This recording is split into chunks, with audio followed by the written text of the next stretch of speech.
All right. Well, good morning, good afternoon, good evening, wherever you are. This is the voice of Julian. I help run the demandcurve.com marketing training, and I write TechCrunch's marketing column, and I used to run marketing at a company called Webflow. My co-host is Mike. He's the CEO of Rejoiner.com.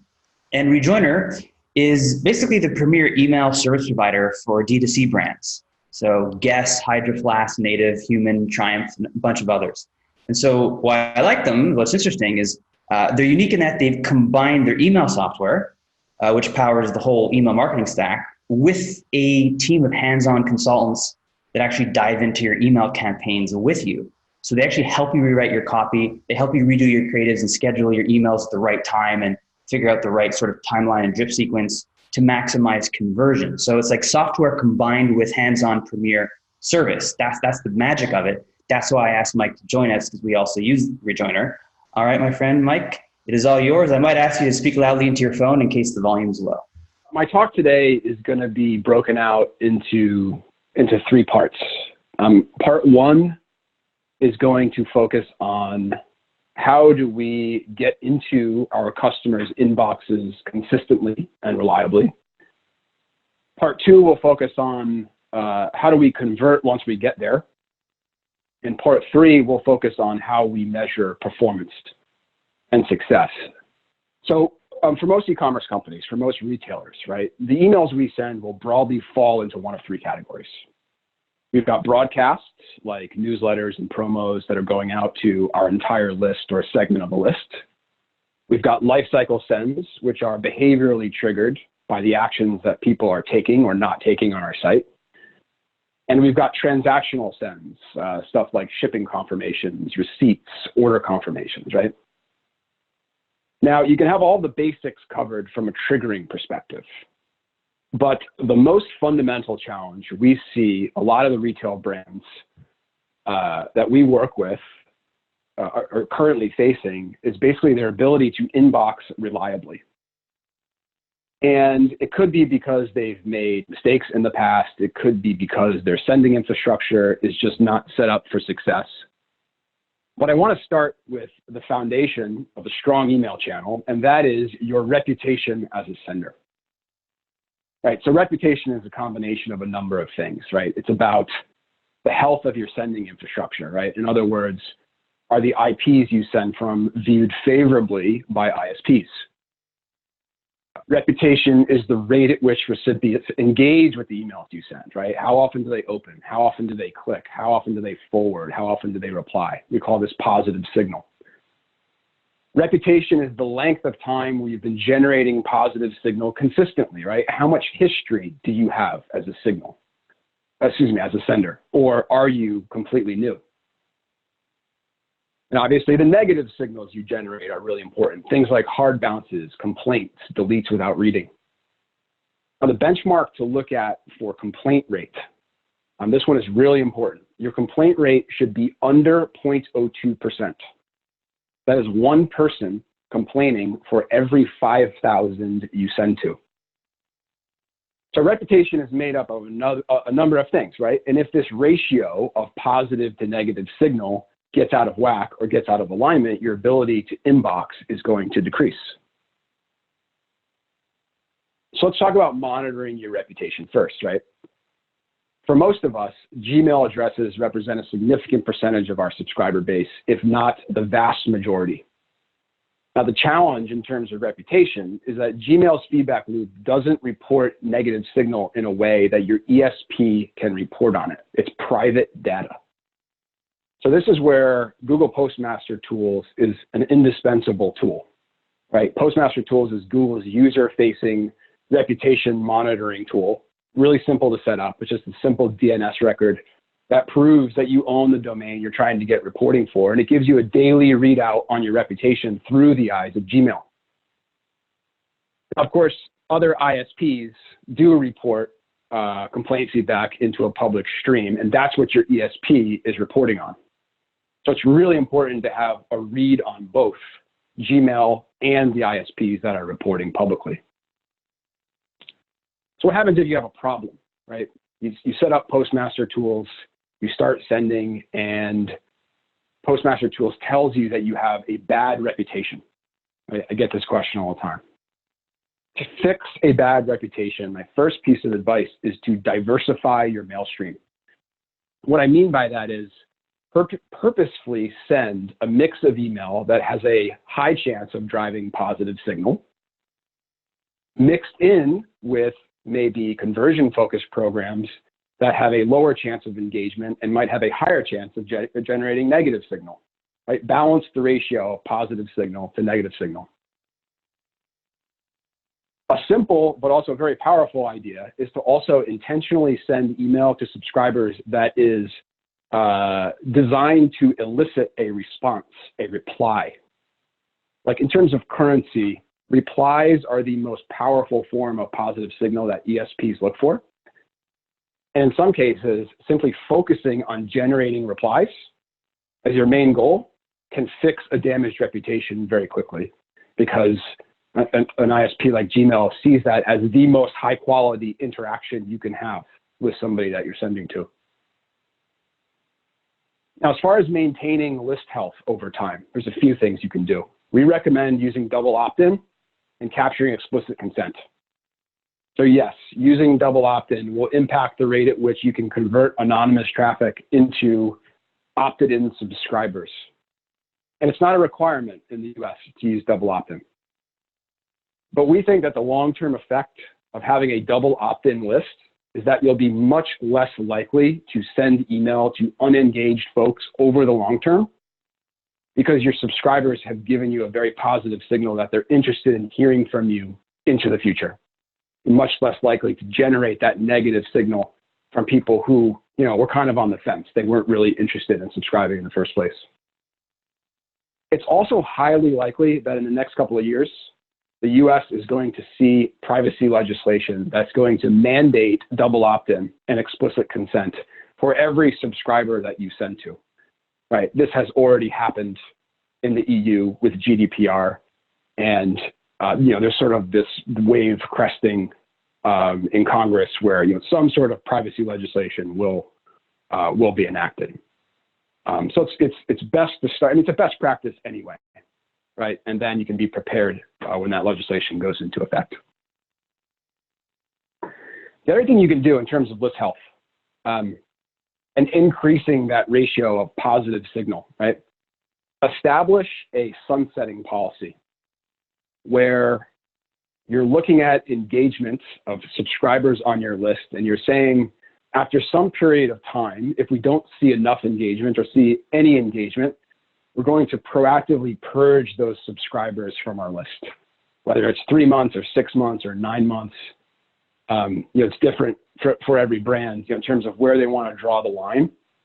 But this has two really important benefits. Number one, your ESP is probably charging you based on contact count.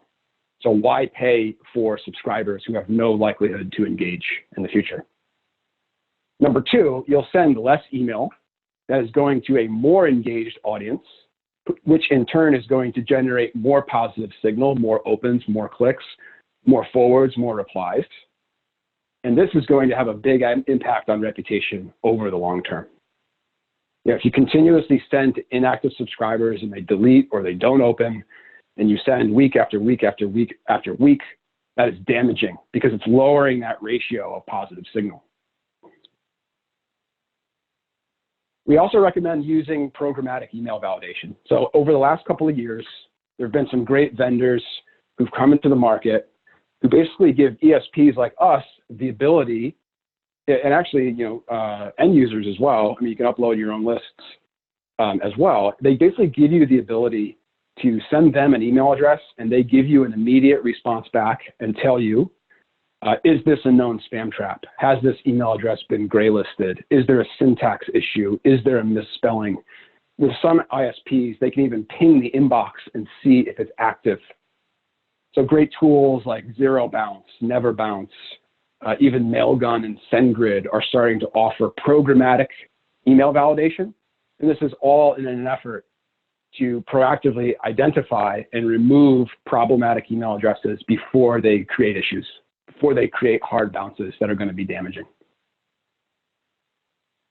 And the final point I want to make on deliverability is to get your authentication protocols sorted and in order. The two most important ones are SPF and DKIM. SPF stands for Sender Policy Framework. DKIM stands for Domain Key Signing. These are simple DNS records that can be added. And what they do is they tell ISPs that you are a legitimate sender. SPF is designed to tell ISPs that you've given third-party senders permission to send on your behalf. Domain keys is designed to make sure that the content of your messages has not been altered in transit. But it's sort of table stakes, right? Gmail is doing a lookup on your DNS when they receive an email from you and they're saying, is this legitimate? Has this brand given permission for this particular combination of sending infrastructure to send on their behalf? Hugely important. So cool, that covers the deliverability stuff I wanted to talk about. Julian, I don't know if you want to pause here and take some questions. Yeah, I would love to. That was great, Mike. So a quick reminder, if anyone who recently joined, there's a Q&A button at the bottom of Zoom. Click that, ask your questions, keep them coming in throughout. If you have advanced specific questions, bring them on. All right, some questions for you, Mike. Alpa has a really interesting question about, what about getting people who opt out to come back in? That's one thought. Another related thought is, what about getting subscribers who never really double opted in to re-opt in? Any thoughts there, any tricks there on opt-ins? Yeah, I think the second question is an interesting one, where you've got, basically on site, you got a customer to subscribe, then you sent them the double confirmation and they never did anything. We've experimented with extending those kind of workflows based on engagement with that first double opt-in email. So if we see an open, or if we see engagement with another element of the double opt-in email, we'll continue the series and basically ask them to reconfirm until they start ignoring us. That's one way to capture, sort of those incremental folks who don't double opt in on the first send. As far as reaching out to folks who have opted out, it's a bit of a slippery slope. If you do it on a manual basis, like if you're trying to gather insights as to why people are unsubscribing in the first place, it's permissible to a point where you want to make sure that you're not doing it at scale, where it's going to generate a lot of negative signal and complaints because people aren't really interested in hearing from you. But if somebody unsubscribes and you reach out and say, I'm interested in learning why we didn't meet your expectations, and you do that on a small scale, I think that can be hugely valuable, and you may win back the subscriber in the process. Awesome. Ethan asks, how fast should you scale up your email sending, especially as you are building reputation as a new sender? That's an awesome question. So we call this a warm-up period. And what we recommend is, depending on the size of the list, so the target of max send volume. So if you have 50,000 people on your list, that's max send volume if we were sending to them every day. We like to work backwards from there and essentially double send volume every day until we reach the maximum. So we start with 100 emails a day. The next day we'll send 200. The next day we'll send 400. All the while we're in that warm-up period, we're trying to make sure that the ISPs that we're hitting are balanced across those different warm-up cohorts. So we want to make sure when we send to 400 people that a percentage are Gmail, a percentage are Outlook, a percentage are other ISPs. So every step of the way, we're verifying that, in fact, we are inboxing to our expectations, and we're verifying that there aren't any issues on the deliverability front. And we're also making sure that we're not generating a significant amount of negative signal as we go, because that also might indicate a problem. So take your max send volume that you want to get to, work backwards from there, and then double volume every day, making sure that you have all the different ISPs covered at each send. See, this is what's so interesting about email marketing, is a lot of people have this notion that, okay, I'm going to dump some people into MailChimp lists and blast it out. And then they'll see, a 35% open rate or something, and like, okay, well, that's just the nature of email. It's like, not necessarily. Maybe you're just not fully taking advantage of all of these tactics that people like yourself do for big companies to maximize the open rates. And maybe it's not a given that you're going to have such low open rates. So this is why this stuff is so interesting. And I don't think people realize, including myself, how advanced it can get. More questions for you, Mike. We have tons of very good questions here. So Let's see here. Let's take a look. Could you just quickly recap some examples of what a quote unquote complaint is, what that negative signal could be when you send an email out? Yeah, sure. The three that we look for are actual spam complaints, where people receive a message and they feel so compelled in a negative way that they're actually reporting the message to their ISP as unsolicited. There are obviously opt-outs, right, where you send a message and somebody clicks on your unsubscribe button. Those two are, sort of the most explicit forms of negative signal that we can track. But at the ISP level, negative signal could be other things that they are monitoring for that we as an ESP don't have visibility into. And those are things like messages that get deleted without reading frequently. ISPs are also looking at that ratio of engagement. Right? When you send a message to 50,000 people, what percentage of those people are engaging, are opening, are clicking, are exhibiting some form of engagement? And so if nobody is doing that, that is also a form of negative signal. Awesome. I love this question by Alberto. What are some non-obvious actions that would make, that would get your domain blacklisted? What are things people don't realize they really should be avoiding? That is a really good question. So assuming you're getting blacklisted because your ratios are out of whack, right? So you're generating negative signal at a threshold that is unacceptable to ISPs. And so sending to people on lists that you've purchased is probably the most common problem we come across. The other one, which is very retail and e-commerce specific, and we've seen this a lot in the last year, if you do co-branded contests and promotions where you go out with other brands and you say, hey, we're doing this big giveaway, just opt in with your email address and you're entered to win. Then all of those brands share the list with each other. And of course, they're all going to start sending to folks who entered the contest. We found that can create an enormous problem because people just get oversaturated. And in fact, they didn't really want to opt in anyway. They just wanted to enter the contest. So being careful about who and how and the confidence with which you're adding people to your lists, whether it's purchased or you acquired them via partnership. So having a good understanding of the quality of the subscribers on your list, and to your question, not having a good understanding is what leads to problems most often. Makes sense. And I love this question. How do you find out if you have been blacklisted? How do you find out if things have gone haywire and you just don't even realize it? Yeah, great question. There are a number of tools out there that monitor. Some blacklists will publicly report the sending IPs or domains that they're adding. Some are private. So there are tools out there that can help you monitor the public blacklists. The tool that we use at Rejoiner is called MX Toolbox. And basically, you set MX Toolbox up with the IPs of all of your sending infrastructure and also your sending domain, and they will proactively notify you if they observe, sort of anything negative happening blacklist-wise. And oh, sorry, go ahead.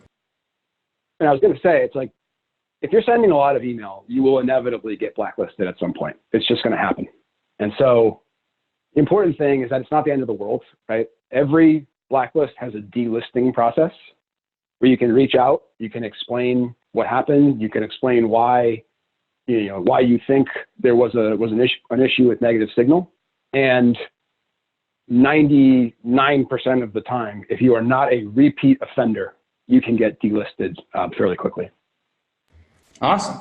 Here's a question I've always had, and I think I know the answer, but I want to hear the expert tell me. What is your view between plain text versus, fanciful HTML emails for deliverability? And how about also for click-through rates? Yeah, great question. I think the answer probably boils down to two areas. The first area is, as a retail brand, what are you trying to communicate brand-wise?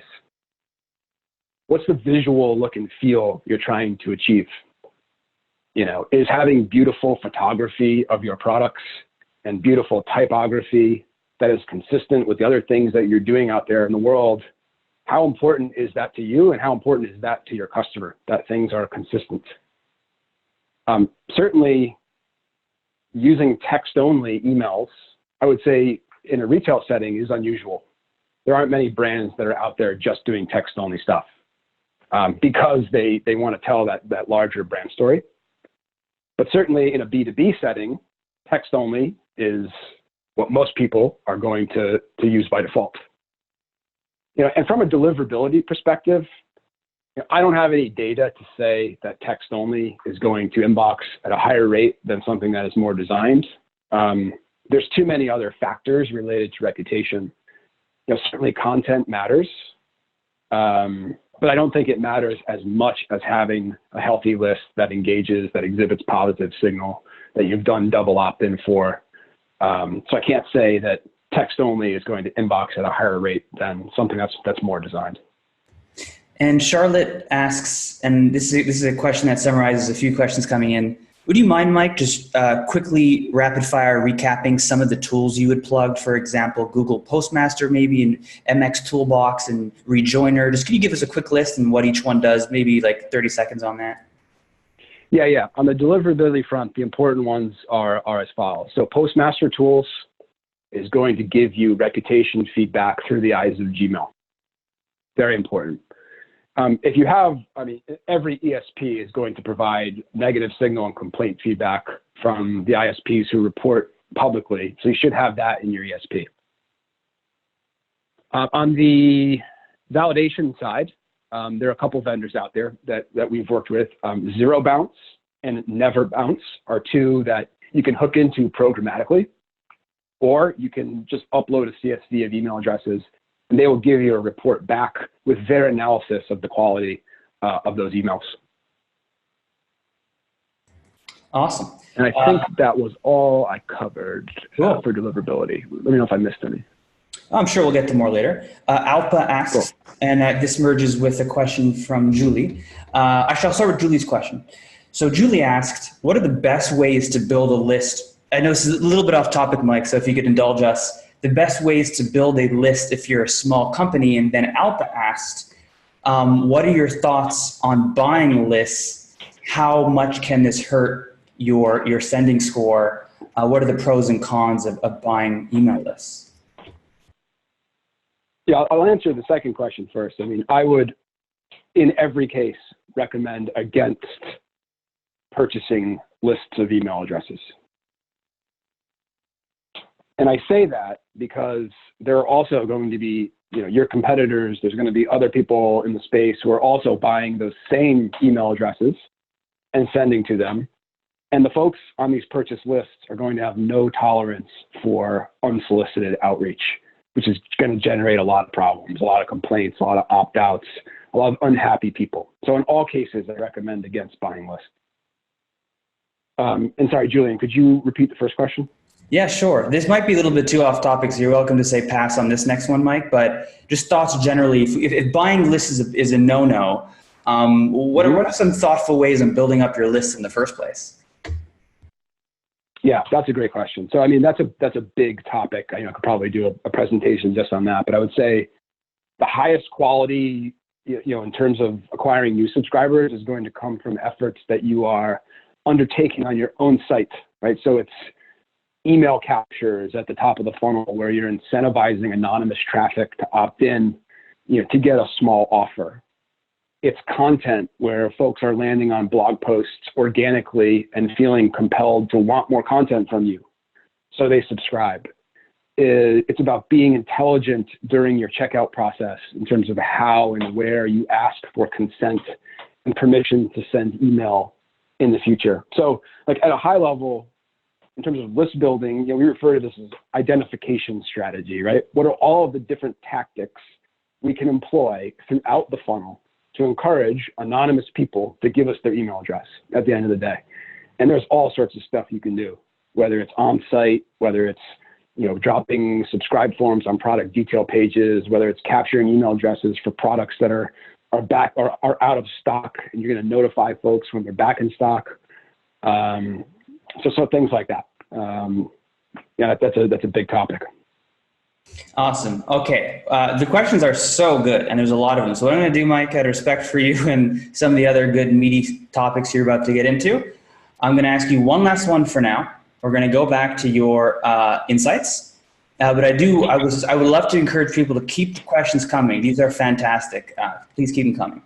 Barry Goldman asks, and I think you touched on this a bit, Mike, will deleting contacts that bounce or unsubscribe help us with the positive signal or not really make much of a difference?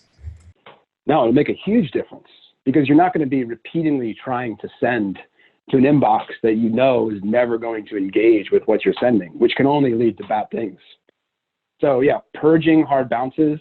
I mean, I know, like, from a joiner standpoint, we basically, as soon as we see one hard bounce, we mark that contact as inactive. And so you can't possibly send to them after they hard bounce unless somebody manually intervenes. So yeah, suppressing those folks that have exhibited any negative signal, like, be really careful, be really conservative. Yeah, you can always go back if somebody comes and says, hey, I'm not getting your emails, because there was a hard bounce issue. You can always, reinstate them. But at scale, I recommend being really careful and really conservative and suppressing based on those negative events.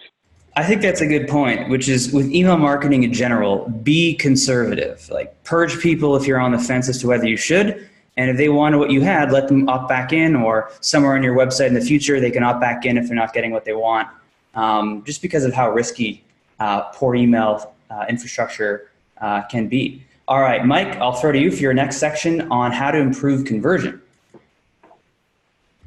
Cool. Yeah, so, now we're assuming that we're inboxing at a rate that is exciting, right? Our infrastructure is healthy, our lists are healthy. Now, how do we take advantage of that and drive conversion?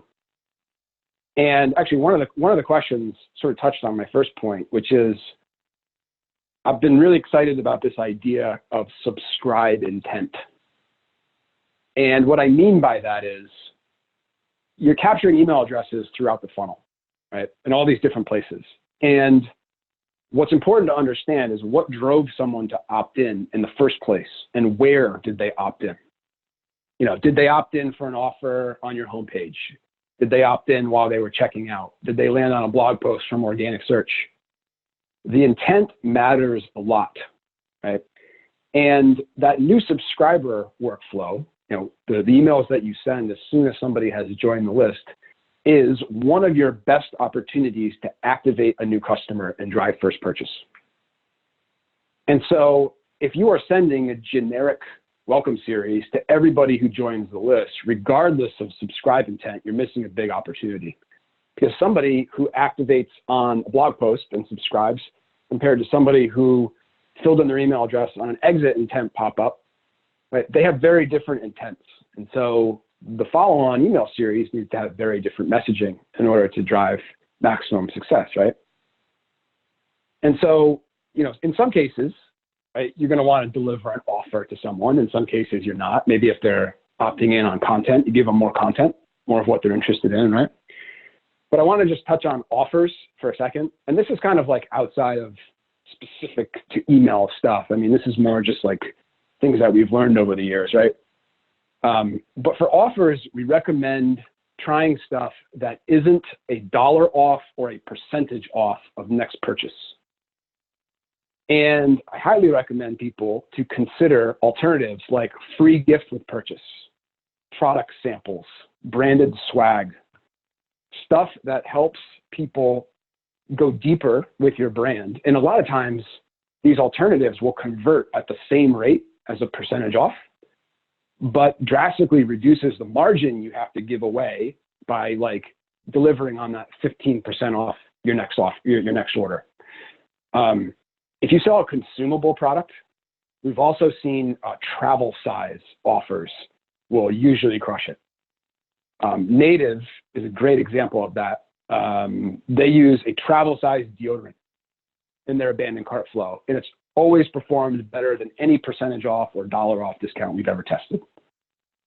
And when you're delivering these offers to people, they're either going to have to click through the email, and you're going to have a mechanism for applying that offer in the cart. But what most folks do is that they're using coupon codes. And we recommend use expiring codes that are unique to the customer. And this does a few things. This is actually kind of a cool insight. So we've found over the years that a string of random numbers and letters, in terms of how the code is constructed, will convert better than a vanity code like save 10 or welcome back 5 or whatever it may be, better than a static code. As to why, our hypothesis is that the auto-generated looking code creates more of an exclusive feel for the person that's receiving it. It also, this is maybe the more important thing, it also prevents your discount codes from getting out into the public domain. And if you enforce a real expiration date on each code, there'll be a lot more urgency for people to use it. Some people fake it. They say like, hey, this is going to expire at midnight. But if you really enforce it and it doesn't work when somebody goes to try it, the next time you deliver a code, you better believe that they're going to use it the next time. Finally, in any situation where you are referencing someone's previous activity on your site, like when you're sending a cart abandonment email or a search abandonment email or a save my cart notification that references some behaviors that somebody has already exhibited on site, really, really, really important to regenerate those sessions across devices. So more than half the time, folks who receive those kind of campaigns will consume the email you send on a different device than where they originally started shopping. So don't rely on the cart to stay intact with a cookie.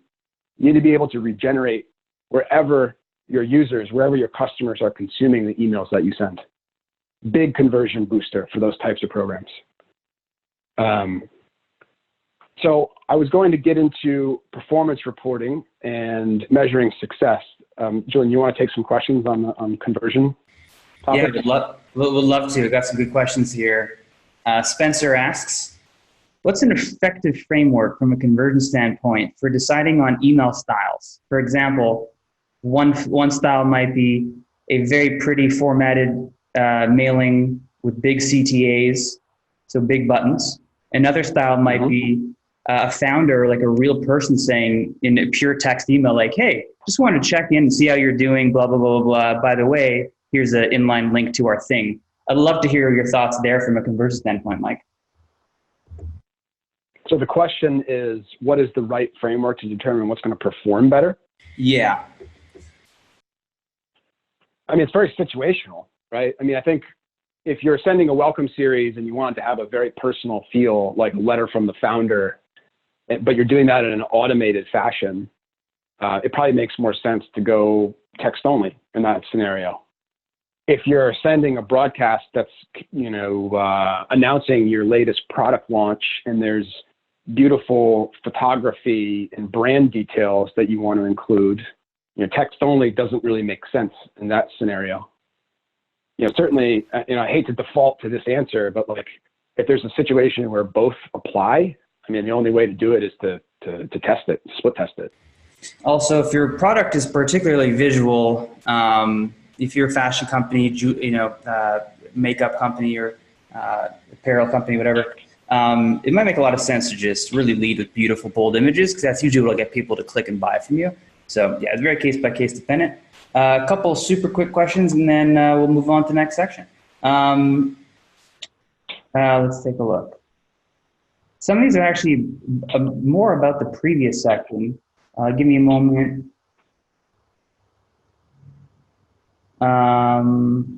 Okay, these get back to our previous section. So here's what we'll do, Mike. Let's move forward with your last section, and then we'll come back to the end. At the end, we'll come back and answer questions on any topic pertaining to email. So keep questions coming in, anything to do with email, we'll answer them at the end. Mike, it's all yours to continue. Cool.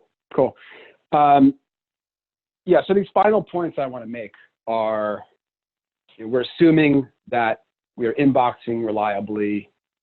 I mean, there's so much more to talk about on the conversion side, but those are just some non-obvious things that we've learned over the years. So now the question becomes, as an e-commerce business, what is the correct way to measure success in the channel, to measure performance? And so I want to talk about how we think about attribution in the email channel first. And there are two ways that we think about attribution. The first is, of course, last click revenue in Google Analytics. Last click is great because obviously GA is sorting out all of the other ways that you're driving traffic to the site. And at the end of the day, it's giving you a measure of revenue generated where email was the last thing somebody interacted with before they bought. That's very important data to have. And even though it doesn't tell the whole story, most of the executive teams that we work with are all aligned around last click revenue to determine whether or not we're doing better than last month or better than last year. So we spend a lot of time doing analysis on last click revenue. But as I said, that doesn't tell the whole story as far as email is concerned, right? Because email is a channel that has, you call it a halo effect.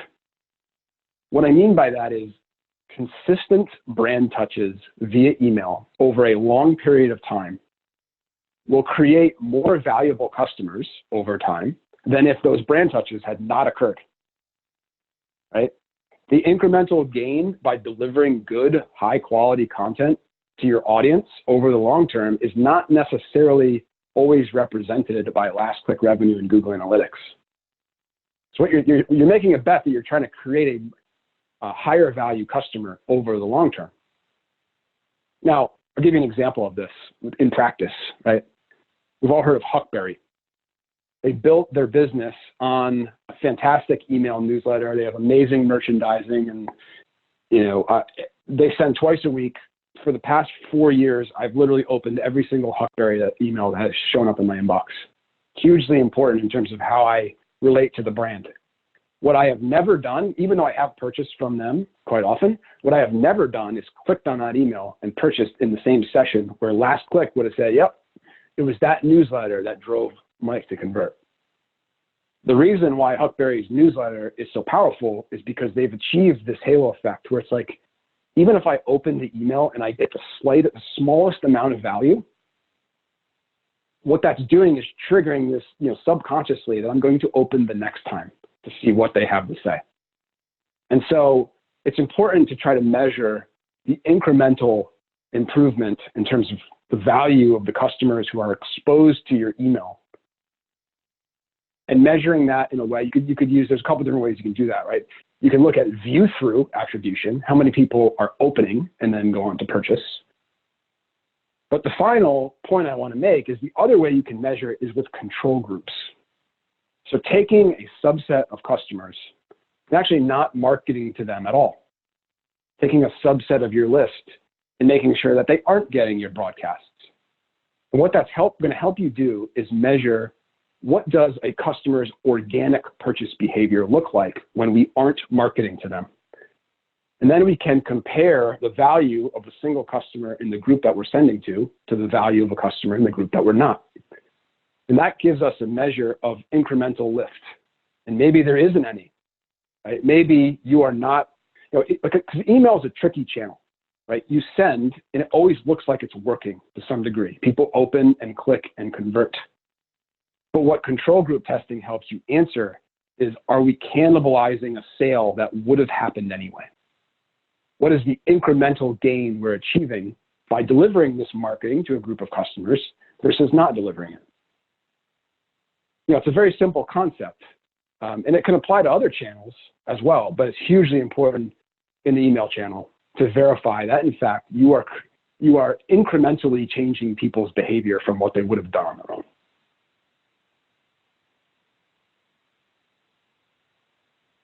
So cool. That's it for measuring performance, I think.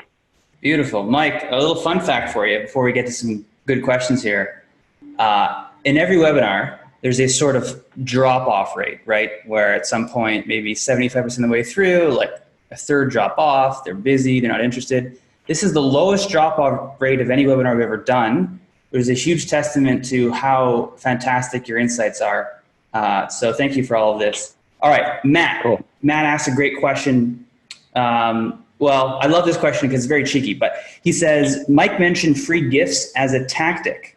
How much do you think about avoiding words like free that might flag your email as spam? You know, it's a good question. I mean, I feel like content, I mean, certainly there are some trigger words that you want to avoid, like Viagra and, you know, things that are, you know, basically going to get you put into the junk folder immediately. But at Rejoiner and the work we do for our clients, like, we don't really worry too much about words like free. We haven't found that there's a significant correlation between using words like that and issues being created. You know, like I said, I think reputation is about so much more than that, than the words, right? And so as long as you're not using words that are, you know, obviously flagrant and going to create a problem, you know, I think you're all good. You know, and of course, like, if you send an email that uses the word free like 1,000 times, that's going to create a problem. But I would care more about building reputation in terms of engagement and sending high quality content than the specific words that you're using. And so I want to follow up on that one because it's a concern I have too. So for the explicit purpose of not having your emails go into the spam folder, are you suggesting that if your reputation is particularly good, even if you do have a bunch of words, you know, innocently used like free, buy now, blah, blah, blah, that you're not necessarily going to be diverted into the spam folder? Is that right? I believe that reputation is more important than content. I'm sure content plays into it as part of the algorithms that these ISPs use. I mean, if you really want to get into the specifics, you can use a tool like Litmus that is going to give you the ability to, they're going to do some analysis on the composition of the message itself and the words you use. And they may recommend, hey, you know, this particular word is something that you should think about replacing because, you know, we've seen issues with it. The other thing that you can do outside of specific analysis of an individual template, there are tools out there. A good example is one called 250 OK. And what 250 OK allows you to do is a seed list panel. So basically 250 OK maintains hundreds of inboxes across various ISPs. You can then test your content. Basically, you send a test message to 750 inboxes that 250 OK is observing, and then they provide you feedback as to where and how you are inboxing. So I think that's a better test, right? Like Litmus can flag stuff and say, think about changing this. 250 OK gives you insight into how and where you're actually inboxing. What tab are you going to in Gmail? So it's a really powerful tool to understand, you know, like good or bad reputation, what's going to happen when you execute this send. Awesome. So that's litmus.com for those listening, litmus.com. We're going to do another 8 or so minutes of advanced Q&A. I have some very good questions I think you guys are going to like. Before I get to that, quick mention of demandcurve.com's marketing training program. So we now have a self-serve program that helps you grow B2B companies, e-com, mobile apps, B2C, you name it. This is how a lot of startups, a lot of YC startups, to polish their growth skills, they go through the demandcurve.com marketing training program. But a really cool thing we just released is if you're looking for a growth or ads or content marketing agency, we'll now actually match you with a vetted agency that we trust. It's entirely free. There's no catch. If you go to demandcurve.com/agencies. So yeah, we've done the hard work there for vetting the good ones. And Mike's company that he's been talking about, which is one that we use, is rejoiner.com, rejoiner.com, rejoiner.com. All right, Mike, we got some good questions here. Matt says, thank you for answering this question.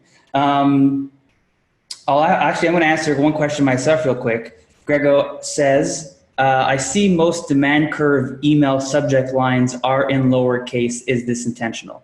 Yes, but it's not particularly data driven. So I don't want to claim everybody should be doing this. Let's ask Mike that question in a moment.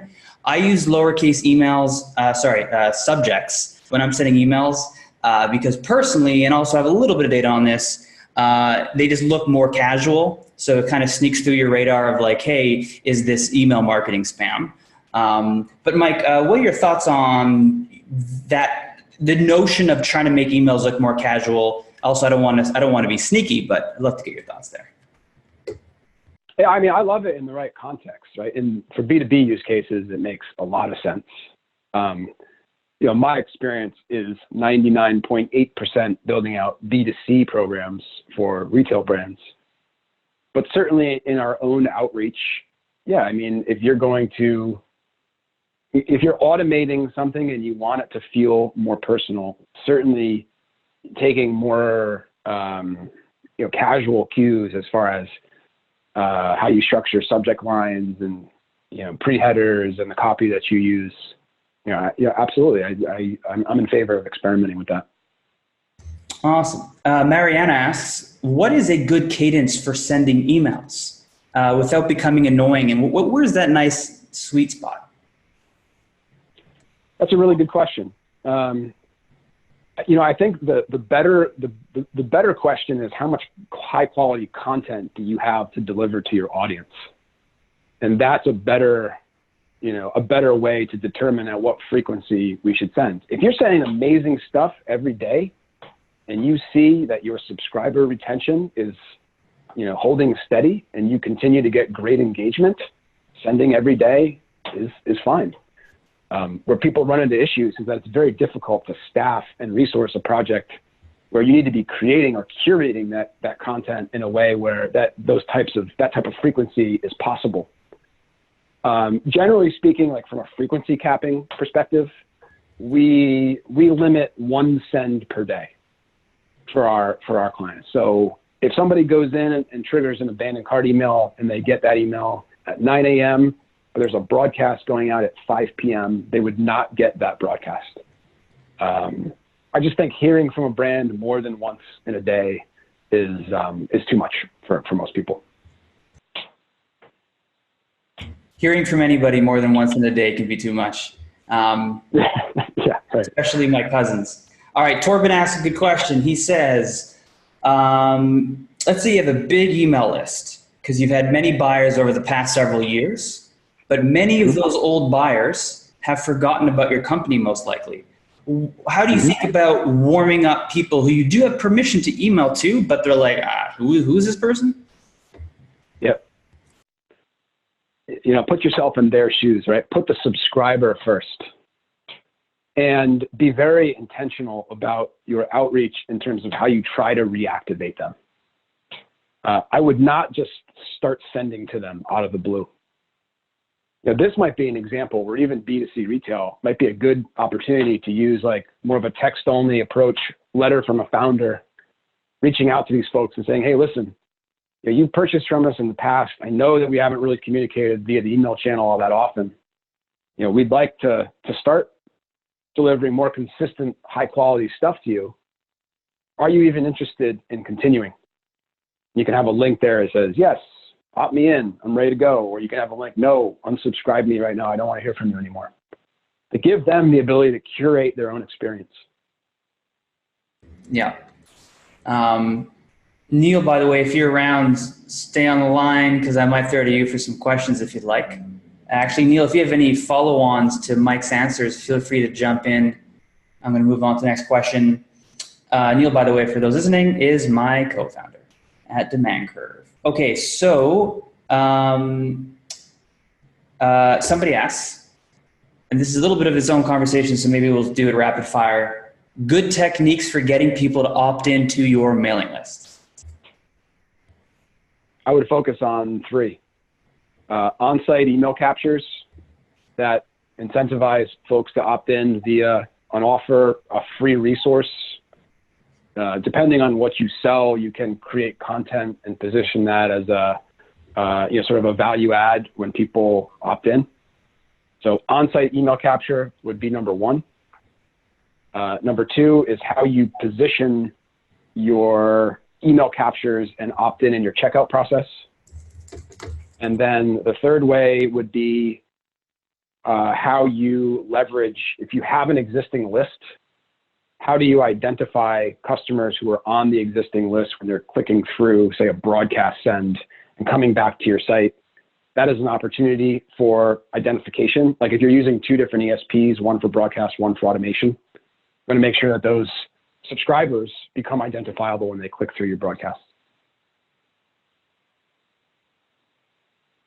A couple people are asking about the trick of using a tool like Gmass or Gmelius or these sorts of things, even Mixmax or whatever the heck these things are called, or the simpler version, just literally bulk emailing through your own Gmail account. And they're wondering, can that help you with deliverability?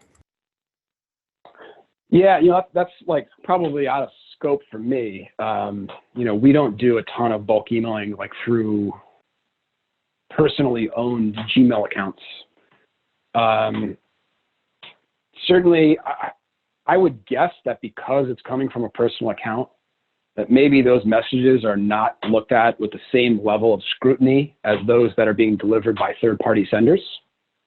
Like I know like a lot of the B2B prospecting tools, instead of sending email on behalf of a person, they actually like hook into your Gmail account and programmatically send email through your own personal Gmail address. And it's like rate limited and throttled, but they do that for a reason, right? And I'm going to guess it's because the engagement rates are higher. But I don't have any data to back that up. All right, we got 3 last questions, and they're really good. Although one's kind of technical. Let's start with the technical one. When is a good time to migrate from an ESP supplied IP to a dedicated IP? That is a really good question. So it's obviously dependent on send volume, and I have to check with our deliverability folks. I think we recommend people make the switch when you're sending over 100,000 emails a month. But I can double check that and get back to you. But obviously, yeah, there's a threshold that you cross where using a shared IP that other users of that platform are also using may be not beneficial to you anymore. It is beneficial in the very beginning when you just start sending, because those other users have essentially built the reputation of that infrastructure. And if the ESP is doing their job, they've done that with high quality. And so out of the gate, you're sending from infrastructure that already has good reputation. But there is a threshold at which, you can sort of go off on your own in terms of reputation of that IP. Very helpful. How do you think about the right time of day to send, Mike? Yeah, very good question. It's different for every brand. There are some really cool advancements, like in terms of machine learning, where they are looking at the likelihood of open at the customer level. I think that's really interesting technology to try. And essentially, instead of saying, hey, we sent a broadcast at 9:30 a.m. on a Tuesday, and we got the best open rate, it's looking at individual behavior, that this person is most likely to open at 11:15 a.m. on a Wednesday. So even though we have this promotion that we want to go out to the whole list, this technology is staggering the sends based on the individual behaviors of each subscriber. I think that's really cool. Another good reason as to why email can get quite complicated and why using something like Rejoiner is something we use. It's a really phenomenal tool. I'm going to answer one question, and then I'm going to give you the last question, Mike, and then Neil and I are going to stick around and tell terrible jokes. All right, question I'm going to answer is, Inam asks, how can I turn inactive people back into active subscribers since they might be unfulfilled potential? This is one of my favorite questions. Certainly don't email them again. That's just going to hurt your reputation, or you might actually be circumventing their unsubscribed request. What I would do, however, if you have their email sitting somewhere in a database, grab it, export it from MailChimp, whatever your ESP is, throw it into a list on maybe Facebook and LinkedIn and run ads, retarget those people who unsubscribe, and be like, hey, look at this amazing content we're now pushing out into the world. This is why you should jump back into our community. Mike, any thoughts there? And Neil, any thoughts there? I was just going, as you were reading the question, I was like, your opt-outs are still a very valuable audience, and you have the keys, right? You have everyone's email address. And so it allows you to go out and build exact match audiences on a number of different platforms, whether it's Google retargeting or Facebook or LinkedIn. So yeah, I mean, I think the exercise is like, what other channels can you engage with those people who've unsubscribed? But more importantly, if you want to re-engage them, how are you going to communicate this new value that you're delivering, right? Like give before you take kind of a thing. Dr. Mike, we've got one last question for you before we commence the complete nonsense that Neil and I like to do at the end of webinars. And the question is, should you send email to your existing company domain or a new domain like a .io version of your domain to protect your business email reputation? Yep, great question. We recommend 100% of the time setting up a subdomain on your main domain. So use e.yourdomain.com or em.yourdomain.com. And that is because you do not want to risk any situation where your ability to like send email to your customers from your Gmail address is impacted by something that you've done from a marketing perspective. So it's always better to isolate the reputation to a sending domain. Go into that knowing that in addition to SPF and DKIM records, you also need MX records if you're going to be on a subdomain. But yeah, definitely isolating the rep is the best practice. Mike, I'm not going to ask for any more of your time. Thank you so much. Quick reminder for everybody, Mike's company is rejoiner.com. We're powering email for a bunch of top e-commerce companies. That's it for today's webinar. You can check out demandcurve.com for details on our growth marketing training program and other cool growth related products that we work on. Have a great day.